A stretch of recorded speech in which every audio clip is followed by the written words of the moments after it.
You ever need to just disappear? That's why I came here. My name's Lena Harlow, 32, burned out from deadlines and city noise. Whispering First National Forest seemed perfect. Remote, no signal, no people. Just me and the trees for a long weekend. I packed light, tent, sleeping bag, stove, knife for practicality. Drove out Friday, hiked in as the sun set, found a quiet clearing by a stream. Tent up, fire going, ramen bubbling. Stars overhead like scattered diamonds. For once, I felt safe. Night one was peaceful.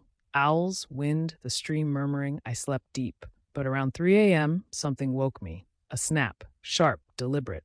Not wind, not a deer. I lay still, listening. Then voices, low, murmuring, too far to make out words, like people talking around a distant fire.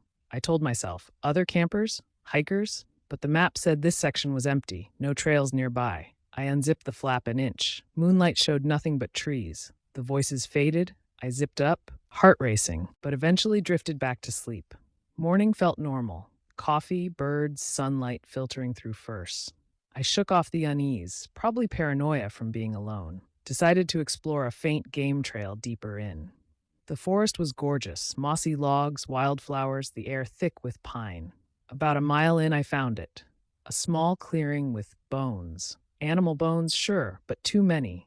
Femurs cracked open, ribs scattered, and a scrap of blue fabric torn from a backpack. Bloodstains faded but dark, my skin crawled. I took a photo, backed away. Bears, I whispered, but the cracks looked precise, like teeth. Back at camp, footprints circled my tent. Bare human feet, wide, toes splayed. Not mine, fresh. Hello, anyone there? Echoes only. No answer. I packed essentials, decided to hike out early. Better safe. As dusk fell, the murmurs returned, closer. I hurried along the trail, flashlight bobbing. Branches snagged my sleeves like hands. Then I saw them, shadows slipping between trees. 3 figures, maybe 4.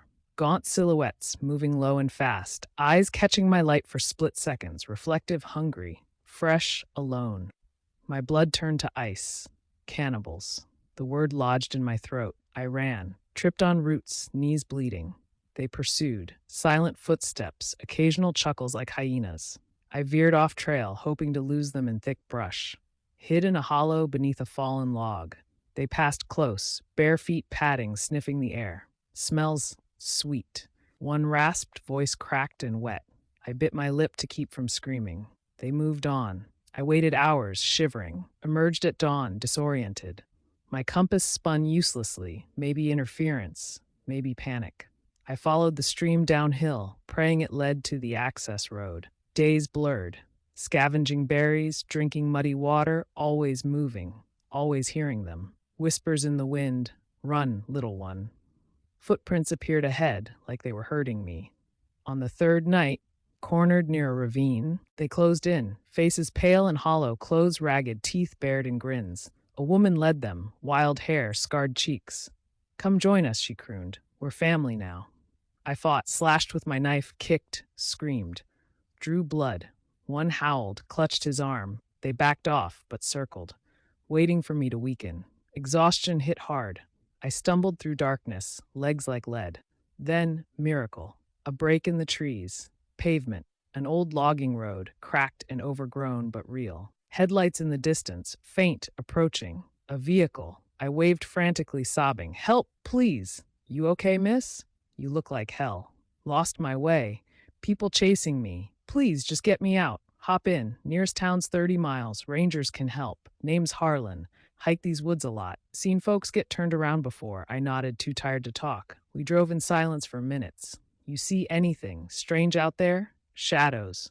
People. They wanted to hurt me. Yeah, they do that. Something in his tone. I looked closer. His hands on the wheel, calloused, dirt under nails, a faint,